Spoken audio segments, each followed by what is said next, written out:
Hi everyone and very good morning to all of you. It's a great honour and इतना अच्छा लग रहा है मुझे आज आपको नंदिनी से मिलाने में। Nandini has scored a marvellous rank in NEET 2021। Something amazing happens और वो उसमें अमेजिंग ये होता है कि जब आपकी वो रैंक आती है, रैंक तो मैं आपको नहीं बताऊंगा because Nandini will self tell you कि how has she performed in this 2021, but I will just call her Nandini and her entire family here कि they really has she really has performed outstandingly well. तो Nandini, first of all अपने आप को introduce करो बच्चे and let us know your rank, your score in NEET 2021। Hello everyone, my name is Nandini. My rank is 815 in the NEET 2021. My score is 681 out of 720. And I am from Punjab, Bathinda. That's so soothing, you know. ये जो rank है ना, ये बोलने में कितना अच्छा लग रहा है नंदिनी। तो I think this is one thing जो कि सभी हम लोग एज अ स्टूडेंट एस्पायर करते हैं कि एक दिन हमारा ऐसा रैंक आए जो कि 3 डिजिट रैंक आए और हम मतलब फैमिली कैसी लग रही है वो तो अमेजिंगली अलग लग रहा होगा। क्या क्या कहते हो नंदिनी अभी? Yes, sir, सभी बहुत खुश हैं डिड यू मेरे अच्छा एक्चुअली रहा। प्रेडिक्ट कि आपको इतना अच्छा रैंक आएगा जब आप Yes, प्रिपरेशन कर रहे थे? sir. जब प्रिपरेशन Sir, कर I रहे was थे? expecting, in top 100, but the merit went so high that it. Oh, okay okay okay. But anyhow, आपको जो रैंक आया है आपके दिल्ली के अपने टॉप कॉलेज आपको मिल जाएंगे। एम्स के भी सारे ऑप्शंस आपके पास ओपन रहेंगे। तो आई एम वेरी श्योर कि जो आपने सपने में सोचा है कि हाँ मैं अच्छे कॉलेज से डॉक्टर बनूंगी, you will surely surely achieve that. Yes, sir. अब हम बात करते हैं नंदिनी, एक एक करके काम चलते हैं। देखो, आप हमारे उड़ान के स्टूडेंट रहे थे, सक्षम प्राइम के स्टूडेंट रहे हो, सारे वीडियोस आपने हमारे देखे हैं और प्रिपरेशन के दौरान आई एम वेरी श्योर कि आपको बहुत ही ये फायदेमंद रहे होंगे। आप मुझे ये बताओ कि उड़ान का जो हेल्प रहा आपके प्रिपरेशन के लिए, इस मार्वेलस रिजल्ट को लाने के लिए, तो कैसे उसको आप ग्रेड करते हो? सर, जो हमारा उड़ान मेरे को बहुत हेल्प किया क्योंकि हमारी ऑनलाइन स्टडीज हुई थी। तो उस हम्म। कारण मेरा इतना अच्छे से मेरे को कोई भी कंसेप्ट इतना प्रॉपरली समझ में नहीं आया था। But when I just started watching उड़ान वीडियोस, उन्होंने इतनी अच्छी तरह से हर कंसेप्ट को एक्सप्लेन किया, शॉर्ट ट्रिक्स बताए, कोई भी न्यूमेरिकल्स फिजिक्स में सॉल्व करने के। तो it really help me a lot in solving the questions and strengthened my concepts. वाह वाह। अच्छा नंदिनी, जब हम प्रिपरेशन की बात करते हैं उसके दो पार्ट्स होते हैं मुझे लगता है। एक तो पढ़ाई का पार्ट होता है और एक रिवीजन का पार्ट होता है। आपने अपने एग्जाम के पहले तक कितनी बार रिवीजन कर ली थी? Sir, nearly 4 to 5 times. So 4 to 5 times of complete revision. और अगर मैं आपसे Yes, पूछूं sir. कि आपने एनसीईआरटी बायोलॉजी कितनी बार पढ़ाई करी, तो उसका क्या आंसर होगा? Sir, 25 times near about. Now that is very important. देखो, ये जो 20-25 टाइम्स है ना, ये आई थिंक नंदिनी, मैंने जितने बच्चों से कल से बात की है सभी ने एक बात को बोला है कि सर मिनिमम 20 टाइम्स, ऊपर का तो मुझे पता ही नहीं मैंने कितनी बार पढ़ाई करी होगी। तो Yes, शुरुआत sir. करते हैं ऐसे ही कि देखो, 3 सब्जेक्ट्स हैं, तीनों में से सबसे आपका स्ट्रॉन्ग पोर्शन क्या रहा इस बार? सर, इस बार मेरा सबसे स्ट्रांग बायो ही रही। बायो रही। बायो में कितना स्कोर है आपका? 355. 355। मतलब एक गलत हुआ होगा। Yes, sir. कौन सा क्वेश्चन था बच्चे? सर, जुआलॉजी में था एक क्वेश्चन। Okay okay. अब ये बताओ कि 355 जब अचीव करना है किसी को, मान लो कि कोई बिल्कुल बेसिक स्टार्ट करा है, ही डजंट नो अभी कैसे प्रिपेयर करना है ऑल, तो ही starting from the basics. Guide him कि उसको कैसे अपने आप को अप्रोच करना चाहिए पूरे एक साल, ताकि उसका नीट में 355 तक स्कोर अचीवेबल हो जाए। सर, उसके लिए मैं ये सजेस्ट करूंगी कि आपको एनसीईआरटी पे फोकस करना चाहिए। कोई भी आउट ऑफ द एनसीईआरटी आपको ज्यादा फोकस करने की जरूरत नहीं है क्योंकि जो पेपर है वो स्ट्रिक्टली एनसीईआरटी बेस्ड होता है। और बायो में कई जगह पे हमें मैकेनिज्म, जैसे कि ईयर का साउंड ट्रेवलिंग का मैकेनिज्म होता है, आई में विजन का होता है। तो हमें वो मैकेनिज्म्स को अच्छे से समझना चाहिए, ना कि उसको रटना चाहिए, क्योंकि bio is all about understanding and not cramming. This is a very big thing. I think इस लेवल पे अगर आप ये समझ जाओ कि biology is not about cramping, I think this is the quotation of the entire जो हम इंटरव्यू कर रहे हैं। बिकॉज मैक्सिमम बच्चे के दिमाग में ये है कि बायो तो रटने का चीज है। तो रटने का चीज तो तब है अगर आप समझोगे नहीं, तो वो तो हर चीज रटने वाली चीज हो जाती है। इनफैक्ट फिजिक्स वाले फॉर्मूला भी रटने वाले हो जाएंगे फिर तो दैट इज वेरी इंपॉर्टेंट कि पहले आप चीजों को समझो और फिर उसको पढ़ो।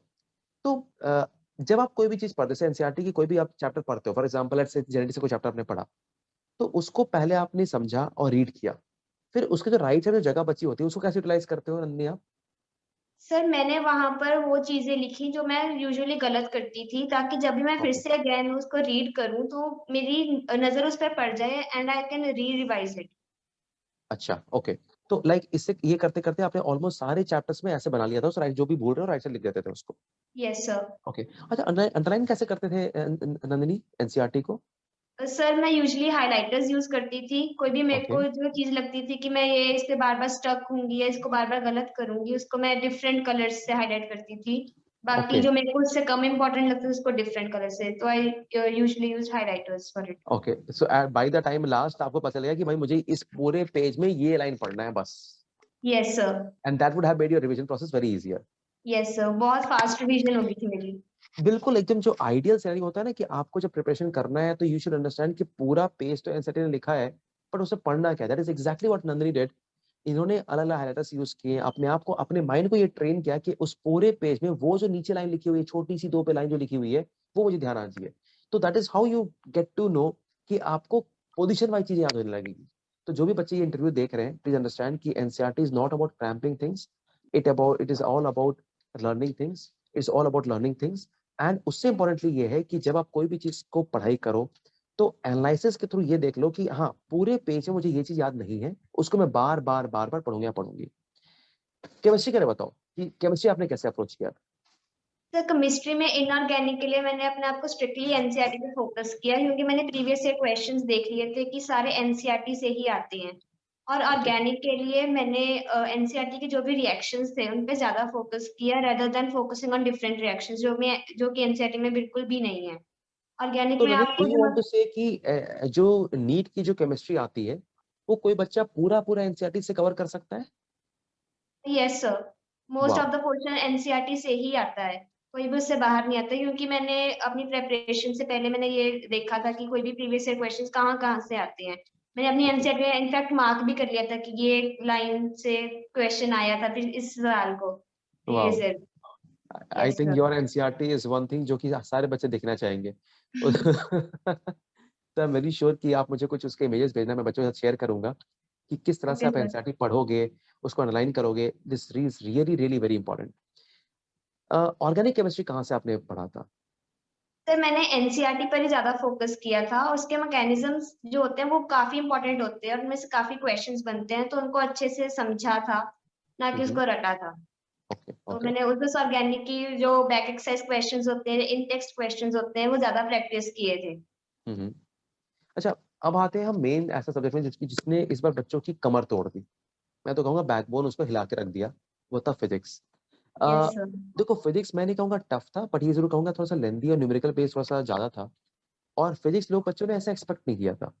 बट जब आपका यस सर। रैंक आया है, तो मैं तो ये मान के चल रहा हूँ कि आपकी एक्सपेक्टेशन ही फिज़िक्स से थोड़ी टफ रही होगी, इसलिए आपका मार्क्स अच्छा आया होगा। तो थ्रू आउट द ईयर्स जब आपने पढ़ाई करी है फिज़िक्स को, आपने अप्रोच कैसे किया फिज़िक्स को? तो फिज़िक्स का सबसे पहले मैंने जैसे बिल्कुल भी ऐसे रटा नहीं, हुँ, थोड़े-थोड़े कांसेप्ट्स लेकर मैंने उनको समझा, उनका कोई शॉर्ट फॉर्म जैसे कि कोई भी न्यूमेरिकल होता है, उसका कोई शॉर्ट ट्रिक फाइंड करने की यूज़ की, जो मैं हर न्यूमेरिकल में यूज़ कर सकूँ।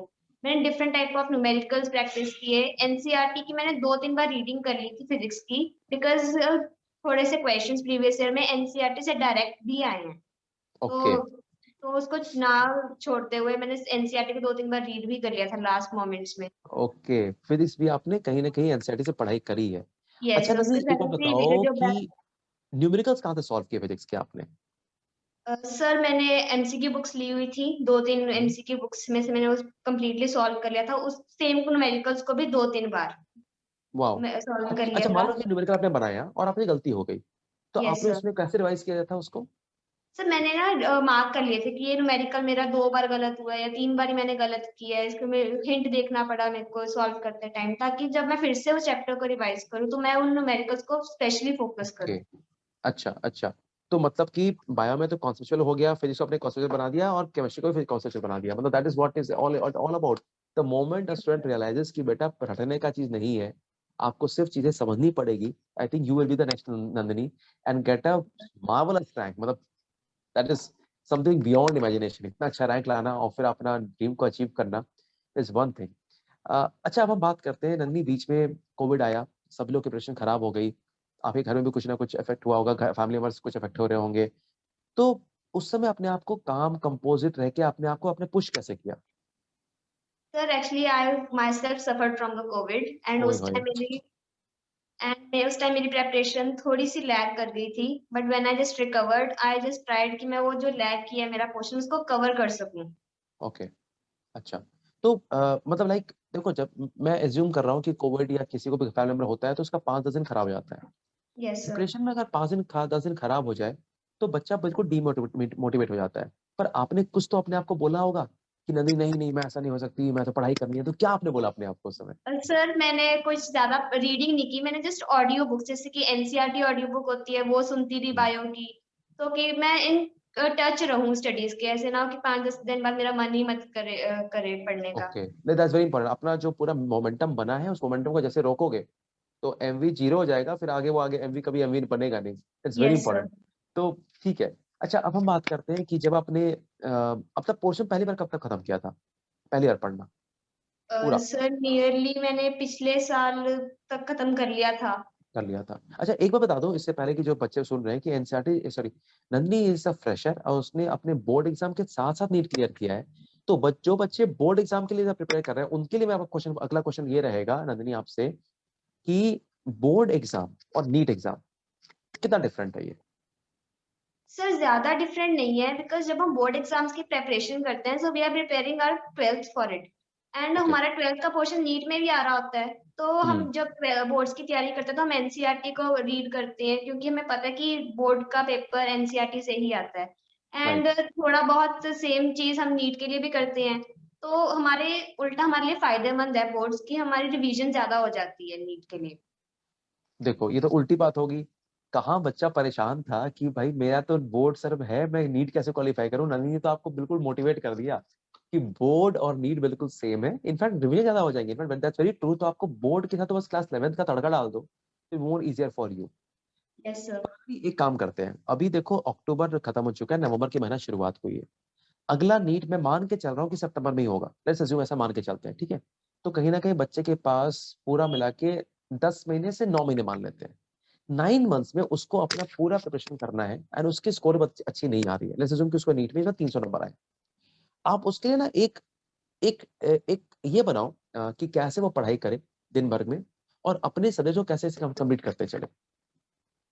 सर मैं उसको ये सजेस्ट करूंगी कि जैसे उसका स्कोर आ रहा है उसे डीमोटिवेट ना हो, उसे थोड़ा थोड़ा इम्प्रूव करने की कोशिश करे। जैसे कि आपको मान लो फिजिक्स में कोई क्वेश्चन गलत हो रहा है, कोई न्यूमेरिकल, तो आप उसको एक अलग कॉपी में या आपने जो भी नोट्स बनाए हुए हैं उसमें नोट कर लो। जैसे मैंने खुद अपने नोट्स में ही नोट कर रखे थे क्वेश्चन, ताकि जब मैं नोट्स को रीड करूँ तो मैं वो भी रिवाइज कर लूँ क्वेश्चन। तो उसका कंसेप्ट लिख लो कि क्या कंसेप्ट यूज हुआ, सो दैट आपके कंसेप्ट भी स्ट्रांग हो जाएं। तो ऐसे करते करते आपके मार्क्स धीरे धीरे इंक्रीज होने शुरू हो जाएंगे। Same with chemistry and bio. Okay. और महीनों का कैसे डिवाइड करे वो? मतलब लेट्स अज्यूम कि वो ड्रॉपर है। मान लो कि वो ड्रॉपर है और वो प्रिपरेशन करना शुरू कर रहा है। तो आप उसको कितना टाइम किस ईयर को देना शुरू या फिर पहले क्या पढ़ना चाहिए, क्या सजेस्ट करोगे तीनों में?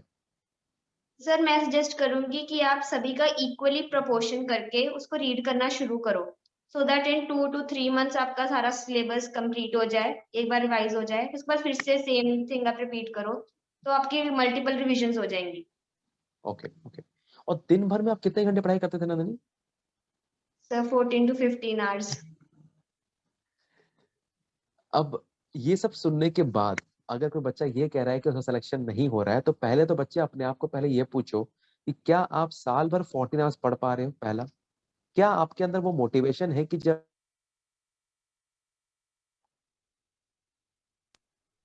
द मोमेंट आप ये सब चीज़ देखोगे, आपको अपने आप आंसर मिल जाएगा कि आपका अगले साल सिलेक्शन कितना परसेंटेज होने की चांसेस बढ़ गए हैं।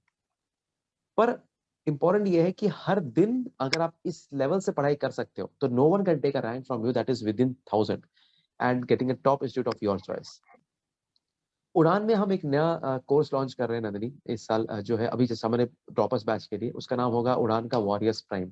इसमें हम क्या कर रहे हैं कि बच्चों को ऑब्वियसली जो पीछे रह गए, अब तो देखो थोड़ा सा पीछे हो चुके हैं बिकॉज अब नीट का रिजल्ट भी आ चुका है और देखिए नवंबर का मंथ भी शुरू हो गया है। तो अभी जो हमने वॉरियर्स प्राइम लॉन्च कर रहे हैं, इसमें हमने क्या किया है कि पूरे वीडियोस उनको हम ऑफर कर रहे हैं और ट्राई कर रहे हैं कि पूरा जो पूरा कोर्स है वो हम उनको अप्रैल तक खत्म कर दें। अप्रैल के बाद वो आई थिंक 1 महीने तक रिवाइज कर सकते हैं।